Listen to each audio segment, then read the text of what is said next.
Hey? Be a Dutch angle. A what angle? It's like in a movie where they film it and it's kind of like skewed sideways. Call that a Dutch Oh. angle. Nice, that's fun. Cinematography. Definitely adds a vibe. Alright, super quick intro. Story time with Mike Thrives. The rim job. Oh my god. So, this story begins with me going to get 2 slow leaks checked out on our RV.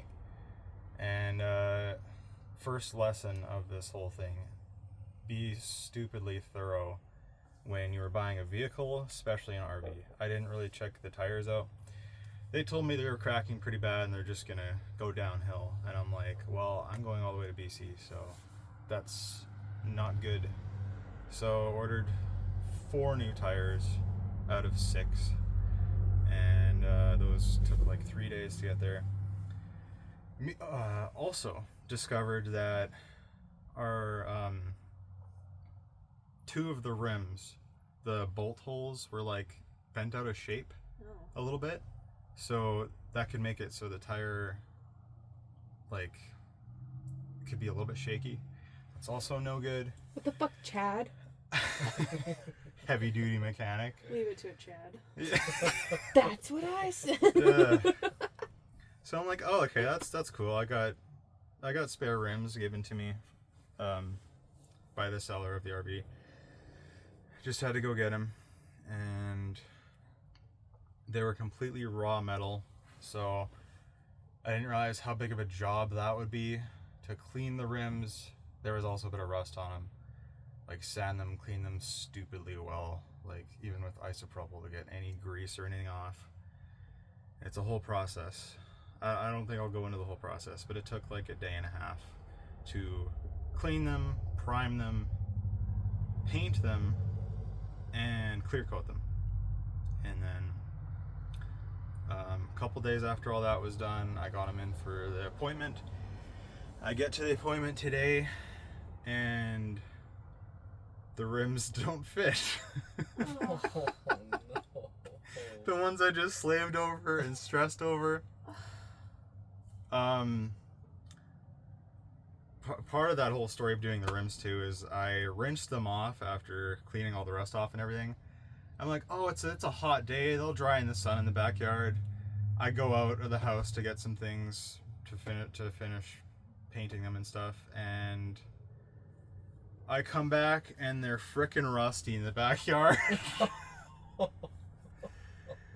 And I was so mad at myself. I was mad at the world. but I bounced back, had a little moment, shed a tear. I bounced back, got her done. Anywho, back to today. I get to the appointment, they don't quite fit. They're just like, the center part is like a little, there's a little bit of room for shakiness there. So, he tells me, the tire guy tells me to check out the scrapyard, which is literally a walk away. So I was like, okay, cool. You mean the one that we just like dumped a ladder at? No. Oh, a completely different spot. Different scrapyard. Gotcha. Yeah, this tire shop is on North Service Road. Oh. Anywho, like, okay, cool, maybe he has some. We look around for a few minutes. He gives me a couple. I roll one of them back to the shop. Doesn't fit. It's not even a dually rim. And I didn't really know what the difference was between a dually rim and a regular rim, but a dually rim will stick out more in the front, and then it's like further, like, so it sticks out in the front, and it's also deeper, like for the bolts to go in like that. So anywho, you cannot fuck around, and you need a dually rim. So yeah, that didn't work. He tells me to try like 3 different tire shops to see if they have the rims. I call the first one, no luck. I call the second one, immediate no, we don't have it.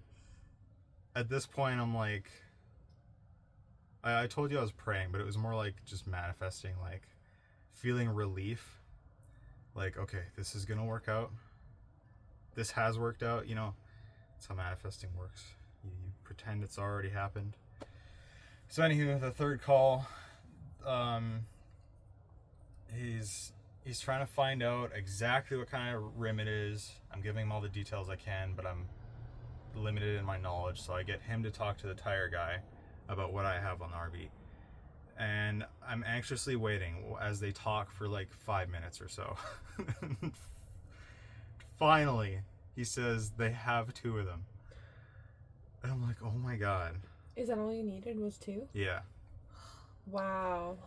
So, they gave me a ride to that place.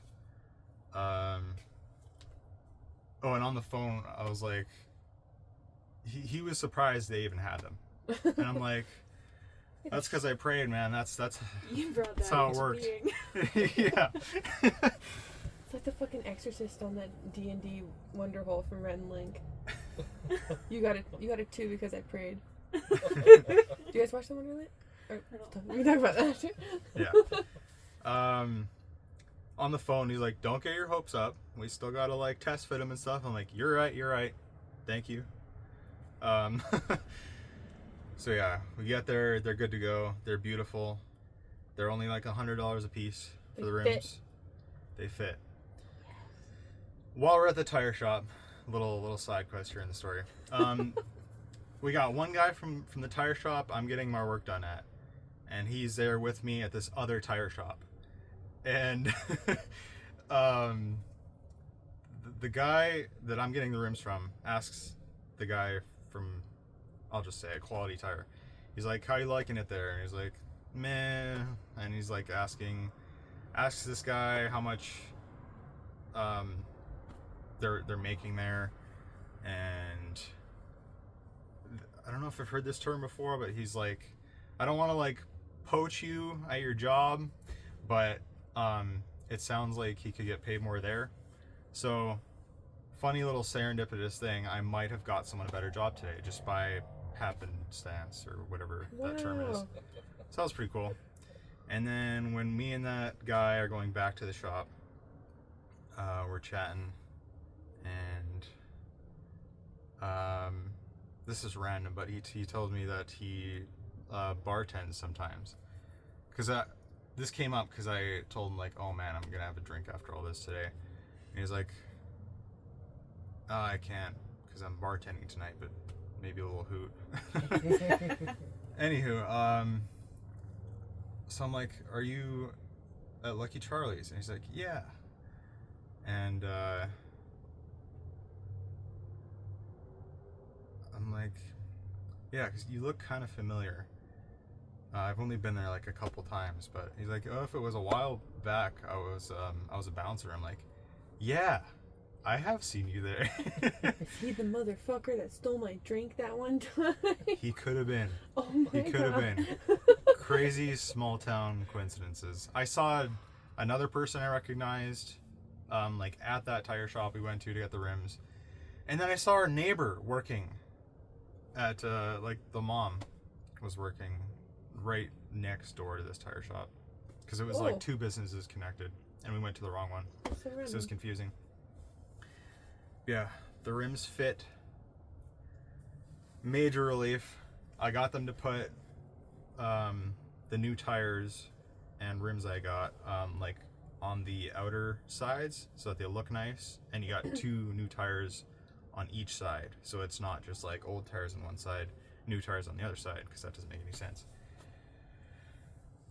So yeah, all that took like 2 hours of fuckery, just to 2 hours of anxiously finding out, like, you know, is our BC trip gonna be delayed again? Like, oh my god, the anxiety was pretty nuts.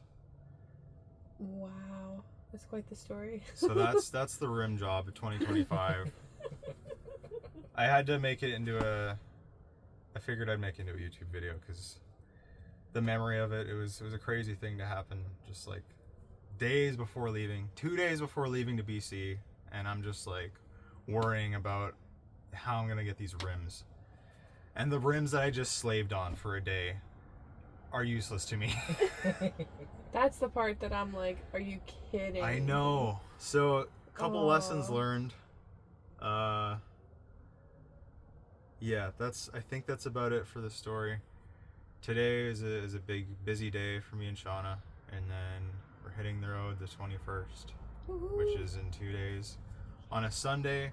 So if anything like went wrong this weekend, we would have to wait till Monday to like figure things out. So thank God everything worked out, and we're continuing. Yeah. Viva la adventure! Oh, I just like stuttered. And then while you were doing that, I walked to Walmart and got things I didn't need, and then I walked to the mall, picked out a new phone case, sat outside, and as I was sitting on the curb waiting for you, not the curb, but like there's this little ledge on the wall, like between the mall and the Walmart, and I was sitting there, and I had my headphones in, and I was just drinking an energy drink with my snacks next to me, and this dad is walking towards me, and I don't notice him, but he has like a, let's say, 7-year-old girl, and she's like getting my attention from her jumping, and I look up and she's like, "Do you need anything?" And I'm kind of like caught off guard, and the dad is just like, "I think she's okay." Are you homeless, Shauna? Yes. Is that what you learned today? I learned that there are homeless people who sit in that spot. There are. Yeah. I actually, I went out to do some things, and I walked past one of them, and I stopped, and I said, like, I don't have any cash on me, but I'm going into Walmart. Is there anything that you need? And he was like, I guess, like, maybe a 1 liter of 2% milk. And I was like, you got it. So I went in there, and I got what I needed, and I came back out with it and handed it to him. And he was like, thank you. And I said, no problem. What is your name? And he was like, it's Timothy. What is your name? And I was like, it's Shelby. And he was like, thank you so much, Shelby. I said, no problem. Have a nice day, Timothy. And then I realized as I got into my vehicle that I had done that same thing, exactly that, 1 liter of 2% milk for somebody over a year ago. And it had to have been him. Because, like, what are the chances that 2 separate homeless men would have asked me for a single liter of 2% milk? Wow. Wow. Yeah. That is cool. Yeah. I've never thought to ask them beforehand. Like, if I see them while I'm shopping, I'll just pick up some things, and, you know, something protein rich, something sweet, something like just a variety that I would like. But yeah. And I thought about doing that too, but I was like, well, I don't know if this guy's like allergic to peanuts or like what, like, you know. So I was like, I better just see what he, like, if he needs something. No, that's smart. I'm totally gonna do that next time. Yeah. We should cut it off here. Oh, I forgot it was running. Hope you enjoyed the story time, and BC Adventures coming very soon. This was a little prequel, little lore into this big grand trip of 2025. Thanks for watching. See you soon.